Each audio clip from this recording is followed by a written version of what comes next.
Olá pessoal, com vocês mais um dos tópicos de física e a aula de hoje é sobre energia potencial elástica. Com vocês, o professor Ivan Lima. Então vejamos, o que é energia potencial elástica? É a energia acumulada pelos corpos que sofrem deformações e retornam à posição inicial. Esses corpos são chamados de corpos elásticos e essa propriedade nós chamamos de elasticidade. A deformação ela pode ocorrer por ações como comprimir, esticar ou torcer. No nosso dia a dia, podemos citar alguns elementos, alguns corpos, que são capazes de armazenar essa forma de energia. Por exemplo, um arco e flecha, tiras de borracha, amortecedores de veículos e molas. Por definição, a energia potencial elástica ela é igual ao trabalho que a força elástica exerce sobre um corpo para que ele seja deformado. Deformação aqui que nós vamos chamar de X. Então, nós vamos partir do gráfico da força elástica pela deformação que ela causa. Lembrando aqui que força elástica é igual a K vezes X, onde K é a constante elástica da mola e X é a deformação que ela causa, essa relação é uma relação do primeiro grau. Então, quando nós colocamos isso no gráfico, eu tenho uma reta. Então, para força igual a zero, deformação zero. Para uma força qualquer, deformação x, e quando represento isso graficamente, eu tenho uma reta. Aqui nós dissemos o seguinte, que a energia potencial elástica é igual ao trabalho da força elástica. Quando a força ela é variável durante o período em que ela é aplicada, o trabalho é calculado através da área da figura que aparece no gráfico da força pelo deslocamento, pela deformação que ela causa. Então, nós podemos dizer assim, esse trabalho é numericamente igual à área do gráfico. Nesse nosso caso, a área do gráfico ela é a área de um triângulo, né? Já que o gráfico é uma reta e a origem dessa reta é o ponto zero do eixo X. Observando, então, que o trabalho é igual à força elástica e igual à área da figura sob o gráfico, como é um triângulo, base vezes a altura, que é o Kx, ou seja, a força elástica, dividido por 2. Kx vezes x, x ao quadrado, dividido por 2. Então, a energia potencial elástica ela pode ser determinada através dessa relação. Lembrando, K é a constante elástica da mola, X é a deformação causada pela força elástica e essa expressão me dá a energia potencial elástica armazenada. Então vejamos um exemplo de aplicação. Um exercício aqui da Unicamp. O gráfico a seguir representa a intensidade da força aplicada a uma mola em função da sua deformação. Então vejamos o gráfico. No eixo das abscissas, a deformação sofrida pela mola e no eixo das ordenadas, a força que faz essa deformação. O gráfico nos informa que para uma força de 12 newtons, a deformação vai ser de 0,5 metros ou 50 centímetros. Vejamos o que nos pede o exercício. Primeiro, qual é a constante elástica desta mola e depois qual é a energia elástica armazenada na mola quando a deformação é de meio metro. Vamos então para o item A. Para calcular a constante elástica da mola, vamos nos lembrar da expressão que nos dá essa força elástica. Sendo força elástica, K, constante elástica da mola, vezes a deformação causada. Pelo gráfico, nós tiramos os dados suficientes para calcular o K para uma força de 12 newtons, uma deformação de meio metro. Para determinar o K, divido o 12 por 0,5 e encontro o valor de 24 newtons por metro. Observe, unidades do SI. Eu dividi força em newton pela deformação em metros. O item D. O item D nos pede qual é a energia elástica armazenada na mola para x igual a meio metro.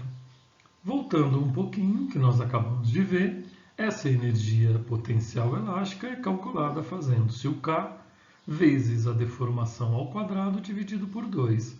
O K nós já achamos, né? A mola tem constante elástica 24 newtons por metro. O que indica isso? Para cada 24 newtons, ela vai sofrer 1 metro de deformação. Chegando até a expressão, vamos substituir. O K é igual a 24, a deformação 0,5 elevado ao quadrado. Efetuando os cálculos, aqui eu dividi 24 por 2, dá 12, e 0,5 ao quadrado dá 0,25. Efetuando o produto, a energia potencial elástica vai ser de 3 joules armazenada na mola. Outra forma que nós poderíamos calcular essa energia potencial elástica é através da área do gráfico que nos dá numericamente a energia potencial elástica ou o trabalho realizado pela força elástica. Como nós temos o gráfico, nós vamos observar que no gráfico a figura que aparece é um triângulo. Esse triângulo aqui em vermelho. Área do triângulo, base 0,5 vezes a altura, que é 12, dividido por 2. Efetuando, nós vamos achar os mesmos 3 joules. 12 dividido por 2 dá 6, vezes 0,5 vai dar 3 joules. Neste caso, quando você tem um gráfico, tanto faz fazer pela equação, quanto calculando a área do gráfico, que você vai obter a mesma coisa. Então vejamos um outro exemplo de aplicação.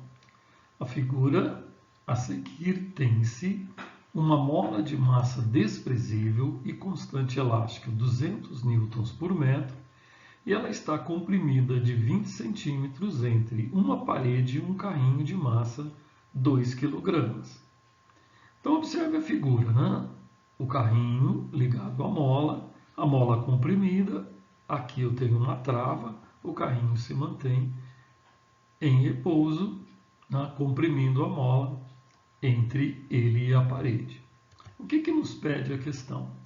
Quando o carrinho é solto, toda a energia mecânica da mola é transferida para ele.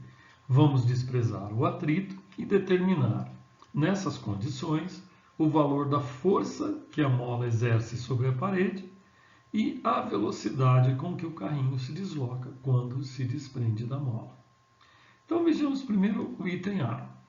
Como a mola está presa entre o carrinho e a parede, analisando aqui apenas entre a mola e a parede, elas trocam forças que nós vamos aqui representar pelos seus vetores.